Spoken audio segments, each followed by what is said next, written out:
Will feature 36 sports, but squash isn't one of them. It's something that rankles the sports elite, who must content themselves with life outside the mainstream. Players on the international squash circuit travel far and wide in search of competition, and this weekend 80 of them are in Hobart for the Tasmanian Open. Akil Remen is a long way from his Austrian home, but he's prepared to travel anywhere chasing the tiny black ball. The 26-year-old is Austria's #1 player and is intent on breaking into the world's top 20. It's more and more competitive each year, really. More players, players from new countries that are starting to take part on the tour. The men's tour is dominated by Englishmen and Egyptians, while the women's top 10 includes players from Malaysia, Hong Kong and Australia.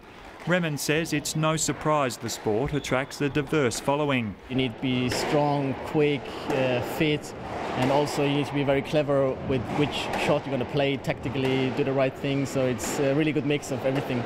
The Tasmanian Open includes players from 17 countries. They're all ranked outside the top 40, which means they have limited access to funding and sponsorship. The Canadian government actually helps out a little bit.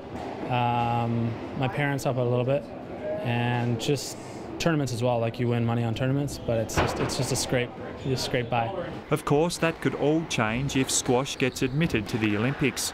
All hopes are pinned on the 2020 Games, after campaigns to get the sport included in the 2012 and 2016 programs failed. I mean, it's played all around the world. It's the top players are not even from the typical big countries. I'm hoping it's going to make it to 2020. Of course it should be, yeah. We'd love it there. Every single squash player would love it there.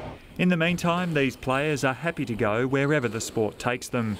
Damien McIver, ABC News. They once sang what a drag it is getting old, but as it turns out, the Rolling Stones haven't done too badly. The band has gathered in London to celebrate a staggering 50 years together. Adrian Rochella reports.